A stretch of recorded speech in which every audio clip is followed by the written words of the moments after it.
کہنے لگے یا رسول اللہ صلی اللہ علیہ وسلم، میں نے خواب میں اس طرح کے الفاظ اس ترتیب سے میرے سامنے آئے ہیں اور میں نے دیکھے ہیں، سنے ہیں کہ جو نماز کا بلاوا ہو سکتا ہے۔ ابھی وہ گفتگو کر ہی رہے تھے کہ عمر خطاب رضی اللہ تعالیٰ نے بھی تشریف لے آئے اور انہوں نے بھی بتایا کہ میں نے بھی یہ الفاظ میرے سامنے آئے، تو یہ رسول اللہ صلی اللہ علیہ وسلم نے حکم کر دیا کہ آج سے اذان جو ہے، نماز کا جو بلاوا ہے، وہ ان الفاظ اس ترتیب کے ساتھ ہوگا، اور پہلے مؤذن بلال بن رباح کو بنایا۔ لوگوں نے فرمایا کہ اس کا تو تلفظ بھی درست نہیں ہے۔ آپ نے فرمایا یہی اذان دے گا جو میں جانتا ہوں وہ تم نہیں جانتے۔ ایسے یہ اذان شروع ہوئی اس الفاظ کے ساتھ۔ سوچنا یہ ہے، غور طلب بات یہ ہے، ہم لوگوں نے اس کو صرف نماز کا بلاوا سمجھ لیا۔ نماز کا بلاوا یہ یقیناً ہے، کیونکہ سورہ جمعہ میں اس کا تذکرہ ہے کہ جب جمعہ کی اذان ہو تو تمہارے لیے بہتر یہ ہے کہ خرید و فروخت بند کر دو، تو اس کا تذکرہ ہے۔ آسمانوں پہ بھی لوگوں نے اس آواز کو سنا ہے، اذانیں آسمانوں پہ بھی دی جاتی ہیں، مگر یہ سمجھ لینا کہ یہ صرف نماز کا بلاوا ہے، یہ اصل میں اذان کے ساتھ زیادتی ہوئی ہے۔ آپ دیکھیے نمازیں آپ پڑھتے ہیں، عیدین پڑھتے ہیں، عید الفطر، عید الاضحیٰ، اذان ہوتی ہے، نماز تو پڑھ رہے ہیں، اذان تو نہیں ہوتی۔ جنازہ آپ پڑھتے ہیں، نہ اس میں اذان ہے نہ تکبیر ہے۔ پھر آپ دیکھیں جب کبھی خوف کی فضا پیدا ہوئی مدینہ میں تو لوگوں نے اذانیں دی، زلزلہ آیا کہیں کسی بستی میں تو اذانیں دی، دشمن حملہ آور ہوا تو اذانیں دی، پریشانیوں میں بھی اذان دی جا رہی۔ کیا آپ کے ہاں سندھ میں جب لوگوں کی فصل تیار ہو جاتی ہے کھجور کی اور بارش کے امکانات ہو تو لوگ اذانیں دینی شروع کرتے ہیں، اللہ سے پناہ مانگتے ہیں اس کے ذریعے؟ یا بھی زلزلہ جب آیا تھا مظفر آباد وغیرہ میں لوگوں نے اذانیں دی۔ تو نماز کا بلاوا تو یہ یقیناً ہے، اس کے علاوہ بھی بہت کچھ ہے۔ ایک بات آپ سوچئے، کفار اور مشرکین، یہود و نصارہ، ان کو تو نہیں بلایا جا رہا تھا نماز کے لیے، تو کیا جب اونچی جگہ پہ کھڑے ہو کے مؤذن آپ کا اذان دیتا تھا تو کہیں وہ کہتا تھا کہ صرف مومنین کے لیے ہے یا یہ صرف مسلمانوں کے لیے ہے؟ ایسا تو کبھی نہیں ہوا کہ ہوا کبھی؟ تو معاشرے میں جس میں اذان جاری کی گئی وہاں سرے سے اللہ کو نہ ماننے والے، جن کو ہم کیملسٹ کہتے ہیں، وہ لوگ تھے، بتوں کی پوجا کرنے والے مشرکین تھے، یہود تھے، نصارہ تھے، منافقین تھے۔ یہ 5 گروہ اس معاشرے میں مسلمانوں کے علاوہ رہتے تھے۔ تو بلاوا تو اذان اگر صرف نماز کے لیے ہو تو صرف مسلمانوں کو ہوا، نماز تو انہوں نے پڑھنی ہے۔ یہود و نصارہ نے تو نماز نہیں پڑھنی تھی، کفار نے، مشرکین نے تو نماز نہیں پڑھنی تھی۔ تو اس کے پیچھے بہت بڑی حکمت ہے، بہت بڑا مشن ہے، بہت بڑا پروگرام ہے۔ اب آپ سمجھیے، ہم نے اس بات کو بالکل اپنی زندگی سے نکال دیا اور اس پر کبھی غور نہیں کیا۔ اذان کے ذریعے مومنین کو اپنے ادارے کی طرف بلایا گیا، اور جو لوگ ابھی صاحب ایمان نہیں تھے انہیں اپنا مکمل اور بھرپور پروگرام کی اطلاع دی گئی۔ انہیں پروگرام سے آگاہ کیا گیا کہ یہ جو لوگ پکار دے رہے ہیں ان کا پروگرام کیا ہے، ان کا مشن کیا ہے، اور تمہیں یہ اس کے ذریعے دعوت دی جا رہی ہے۔ سب سے بڑی دعوت کائنات میں اذان ہے۔ اذان کے ذریعے جو دعوت دی گئی ہے، اتنی بھرپور دعوت کسی اور انداز میں نہیں دی گئی۔ اور جو مجبور ہے سننے والا، جب اذان سنے گا تو وہ پیغام، وہ دعوت اس کو مل جائے گی، اور پورے معاشرے کے لیے حجت تمام ہو رہی ہے کہ تمہیں ہم نے پیغام دے دیا۔ یہ حجت کا اہتمام ہے۔ کوئی شخص یہ نہیں کہہ سکتا کہ مجھے اللہ کے پروگرام کا علم نہیں ہے، مجھے یہ پروگرام نہیں پہنچا۔ تو اذان بنیادی طور پہ بنیادی دعوت ہے، بنیادی چیلنج ہے، بنیادی پروگرام کا حصہ ہے۔ اب آپ دیکھیے ابتدا کیا ہے۔ اگر نماز کا ہی صرف بلاوا ہوتا تو کیا حی علی الصلاۃ کہہ دینا کافی نہ تھا؟ اگر مسلمانوں ہی کو بلانا ہوتا حی علی الصلاۃ حی علی الصلاۃ آ جاؤ بھائی، مگر ایسا تو نہیں ہے۔ یہ بھرپور دعوت، بھرپور پروگرام، پوری دنیا کو اپنے پروگرام سے آگاہی دینے کے لیے جو طریقہ ایجاد کیا گیا اس کا نام اذان ہے۔ اب پہلے کیا کہتے ہیں؟ اللہ اکبر اللہ اکبر اللہ اکبر اللہ اکبر، 4 بار، 4 بار، 4 بار کیوں کہا گیا بھائی؟ 2 دفعہ کہہ دیتے، 3 دفعہ کہہ دیتے، 4 دفعہ کیا بھائی؟ 4 سمتیں ہیں یونیورس میں، شمال، جنوب، مشرق، مغرب۔ بتایا جا رہا ہے کہ جو لوگ یہ آواز دے رہے ہیں، جو لوگ یہ پکار دے رہے ہیں، انہوں نے اللہ کی کبریائی اس کائنات کی 4 سمتوں میں پھیلانی ہے۔ اس کی کبریائی کا، اس کی بڑائی کا پروگرام 4 سمتوں میں پہنچانا ہے، اور اس کے رہنے والوں کو، اس کے بسنے والوں کو، جو بھی جس سمت میں رہنا ہے، اللہ کے پروگرام کا حصہ بنانا ہے۔ یہ وہ بنیادی بات تھی جس کو ہم فراموش کر بیٹھے ہیں۔ ہم تو خود ہی صحیح بات نہیں مان رہے، دوسرے کو کیا بتلائیں گے؟ یہ بنیاد یہاں سے اٹھائی گئی اللہ اکبر سے۔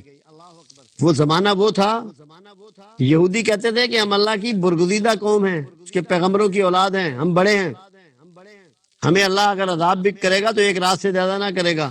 بڑائی کے ذوم میں تھے، اللہ کے قرب کے ذوم میں تھے۔ ان کو بتانا مقصود تھا کہ بڑا وہ ہے جس کی بڑائی کا تذکرہ ہم کر رہے ہیں۔ اس طرح عیسائی 3 خداؤں کو لے کے بیٹھے ہوئے تھے کہ وہ 3 بڑے ہیں، ان کو بتانا مقصود تھا کہ بڑا اللہ ہے صرف، اور کوئی بڑا نہیں ہے۔ جو لات و عزا اور منات کو بڑا سمجھتے تھے، ان کو بتانا مقصود تھا کہ ہم اس کی بڑائی بیان کر رہے ہیں جو تمہیں نظر نہیں آ رہا، تمہارے بتوں کی طرح خانہ کعبہ میں ٹنگا ہوا نہیں ہے۔ یہ چارٹر تھا بنیادی، کہ آپ کو پورا شیڈول بتایا جا رہا ہے کہ ہمارا یہ پروگرام ہے اور اس پہ ہم نے زندگی بتانی ہے۔ اس پروگرام کو آگے چلانے کے لیے ہم ان اداروں میں اکٹھے ہوتے ہیں، اور یہ ادارے اسی لیے مارد وجود میں آئے ہیں کہ ہم نے اس پروگرام پہ عمل و درآمد کرنا ہے۔ ایک دنیا میں ایسا لوگوں کا اکٹھ بنانا ہے، ایک ایسی سوسائٹی بلڈ کرنی ہے، ایک ایسا گروہ ترتیب دینا ہے کہ کل جو اس سارے شیڈول کو، پروگرام کو پوری دنیا میں، پوری کائنات میں لاگو کرے گا۔ یہ ہمارا بنیادی مشن ہے اذان، کیونکہ تمام بڑائیوں کی نفی کرتا ہے۔ آپ لا الہ الا اللہ کیا پڑھتے ہیں؟ نہیں معبود کوئی اللہ کے سوا، ہر معبود کی نفی کرتا ہے۔ تو جب آپ تکبیر کہتے ہیں، پھر آپ دیکھیں کمال کی بات، تکبیر کی تکرار ہو رہی ہے 4 مرتبہ، اور اللہ کے رسول صلی اللہ علیہ وسلم کا فرمان مبارک موجود ہے کہ جب تکبیر کہی جائے تو شیطان وہاں سے بھاگتا ہے۔ جہاں تکبیر کہی جائے تو شیطان وہاں سے بھاگتا ہے۔ اس معاشرے کو جہاں تک یہ آواز جا رہی تھی، شیطان سے بچانے کا بھی بندوبست ہے، کیونکہ تکبیر کہی جا رہی ہے تو جب شیطان بھاگے گا تو لازمی بات ہے شرک کا بھی خاتمہ ہوگا، بت پرستی کا بھی خاتمہ ہوگا، کفر کا بھی خاتمہ ہوگا، جنہوں نے 3 خدا بنا لیے اس کا بھی خاتمہ ہوگا۔ تو شیطان کو بھی اپنی بستی سے نکالنے کا اس میں بندوبست موجود ہے۔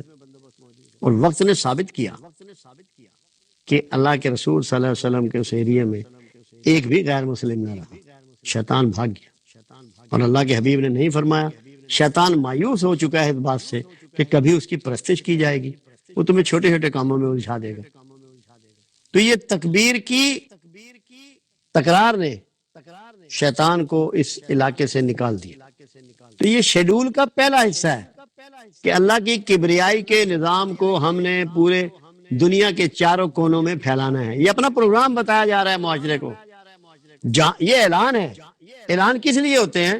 اپنا پروگرام بتانے کے لیے۔ اذان اعلان ہے، مسلمانوں کی طرف سے اعلان ہے کہ ہمارا یہ پروگرام ہے۔ اب دوسری بات آگے کیا ہے؟ اشہد ان لا الہ الا اللہ، میں شہادت دیتا ہوں کہ اللہ کے سوا کوئی معبود نہیں۔ جو یہ بات کہہ رہا ہے، جو مؤذن ہے، وہ شہادت دے رہا ہے۔ اور آپ کو کیا حکم ہے؟ سننے والوں کے لیے کیا حکم ہے؟ کہ جو اذان کے الفاظ ہیں آپ ساتھ میں دہرائیں۔ اس کا مطلب یہ ہے، آپ یہ کنفرمیشن دیتے ہیں ساتھ میں کہ میں بھی شہادت دیتا ہوں کہ اللہ کے علاوہ کوئی معبود نہیں ہے۔ پہلے اللہ کی کبریائی، پھر اللہ کا الہ ہونا، معبود ہونا بتایا جا رہا ہے پورے زمانے کو، پوری سوسائٹی کو کہ اس کے علاوہ کوئی الہ نہیں ہے، جو اور کسی کی عبادت کرے گا ہمارا اس سے تعلق نہیں ہے، اس کا اس مسجد سے تعلق نہیں ہے، ہمارے پروگرام سے اس کا تعلق نہیں ہے، اس کا اس سے کوئی تعلق نہیں ہے۔ یہ اپنا پروگرام دیا جا رہا ہے، اور اعلان کا مطلب یہ ہے کہ دعوت بھی دی جا رہی ہے کہ جو اس پروگرام سے ایگری کرتا ہے وہ ادھر لوٹ آئے، پلٹ آئے ہماری طرف۔ اس کے لیے یہاں پناہ ہے، اللہ کے ہاں بھی پناہ ہے، رسول اللہ کے ہاں بھی پناہ ہے۔ اب اگلے یہ بھی دو جملے ہیں، یہ دائیں والوں کے لیے بھی ہے، بائیں والوں کے لیے بھی ہے، سامنے والوں کے لیے، پیچھے والے، سب کے لیے۔ پھر اگلے الفاظ کیا ہیں؟ اشہد ان محمد رسول اللہ، میں شہادت دیتا ہوں کہ محمد اللہ کے رسول ہیں صلی اللہ علیہ وسلم۔ کہ بہت سے گروپ ایسے تھے، ایسے گروہ تھے جو اللہ کو تو مانتے تھے مگر رسول اللہ کو نہیں مانتے تھے۔ آپ کی رسالت کا بھی اناؤنس ہو رہا ہے اور شہادت بھی دی جا رہی ہے۔ میں شہادت کے ریفرنس سے، کلمہ شہادت کے ریفرنس سے ایک بات آپ کو بتاتا چلا جاؤں۔ رسول اللہ صلی اللہ علیہ وسلم نے جتنے لوگوں کو دائرہ اسلام میں داخل کیا، جتنے لوگوں کو دائرہ اسلام میں داخل کیا، کلمہ طیبہ پڑھا کے کسی کو داخل نہیں کیا، سب کو کلمہ شہادت پڑھا کر داخل کیا۔ کیوں؟ کہ یہ ایک مشن تھا، اور اس میں آدمی جب شہادت دے کے داخل ہوگا کہ میں گواہی دیتا ہوں، تو وہ اس کا پیرا بھی دے گا، وہ اس کی پہرے داری کرے گا۔ اسی لیے پھر اس کو جہاد بھی کرنا پڑا، اسی لیے مال و متاع بھی لٹانا پڑا، اسی لیے ہجرت بھی کرنی پڑی، اس لیے ساتھ ہو کے رسول اللہ کے ساتھ جنگیں بھی کرنی پڑی۔ یہ جہاں اپنے لوگوں کی کمٹمنٹ ہے، وہیں دوسروں لوگوں کو چیلنج بھی ہے، دعوت بھی ہے، اور پروگرام سے آگاہی بھی ہے۔ ہم نے کبھی اس طرح اس کو نہیں سمجھا۔ اب آگے کیا ہے؟ حی علی الصلاۃ، آؤ صلاۃ کی طرف۔ یہاں پھر سواد ہے اور پھر سل ہے کہ جڑ جاؤ اس پروگرام سے، آ جاؤ اس پروگرام میں شامل ہو جاؤ۔ یہ صرف سجدوں کا پروگرام نہیں ہے، جڑ جاؤ، آ جاؤ، اکٹھے ہو جاؤ، جماعت بنا لو، گروہ بنا لو، اللہ کے رسول کے صدائین بن جاؤ، اس پروگرام میں شامل ہو جاؤ، جڑ جاؤ، آ جاؤ۔ صلاح کے مطلب رحمت کے بھی ہیں، دوسروں کے لیے رحمت بننے کے لیے آ جاؤ، تاکہ اللہ تم پر رحمت کر دے۔ حی علی الصلاۃ، آ جاؤ رحمت کی طرف، دوسروں پر رحم کرنے کے لیے، تاکہ اللہ تم پر رحمت کر دے۔ الفاظ دیکھیں، اور یہاں آپ کو دہرانے کا حکم نہیں ہے، یہاں یہ نہیں ہے کہ آپ بھی کہیں حی علی الصلاۃ، یہاں حکم ہے لا حول ولا قوت الا باللہ، کہ اللہ کے علاوہ کسی کو کوئی طاقت نہیں۔ یعنی کہ بندہ یہ اقرار کرے کہ اللہ اگر مجھے توفیق نہ دے گا تو میں اس گروہ میں شامل نہیں ہو سکتا۔ یہ اللہ سے دعا کرے گا کہ یا اللہ مجھے اس میں شامل فرما، مجھے یہ توفیق دے، یہ ہمت دے کہ اس پروگرام کا میں حصہ بن جاؤں، اس پروگرام میں شامل ہو جاؤں۔ تو یہ حی علی الصلاۃ رحمت بن کے، رحمت کے پروگرام میں شامل ہو کر اللہ کے حضور آ کے جھک جاؤ، اور یہ کہو اس سے کہ ہم کوئی نیکی نہیں کر سکتے اگر تو توفیق نہ دے، اور کسی برائی سے نہیں بچ سکتے اگر تو توفیق نہ دے۔ یہ ساتھ میں اس میں اس حکمت کی بھی بات ہے، اس دانائی کی بھی بات ہے۔ تو یہ اذان کی حکمتیں ہیں۔ تو حکمت کیا ہے؟ پورا پروگرام پورے معاشرے کو بتا دیا جو دین کی بات سننے کے لیے تیار نہیں ہے۔ رسول اللہ نے بلایا کہ آؤ، آپ کے رشتہ دار بنو ہاشم کھانا کھا کے بھاگ گئے، بات نہیں سنی۔ اللہ کا پیغام سننے کے لیے تیار نہیں ہے، اور اس طریقے سے تمام کو اللہ کا پیغام پہنچایا جا رہا ہے، وہ نہ سننا چاہے تب بھی سننا پڑے گا۔ کیسی حکمت ہے، کیسی بردباری ہے، کیسی دانائی ہے، کیسا طریقہ ہے۔ پھر آگے الفاظ ہیں حی علی الفلاح۔ ہم نے یہ سمجھ لیا کہ فلاح حاصل کرو، ایسا نہیں ہے۔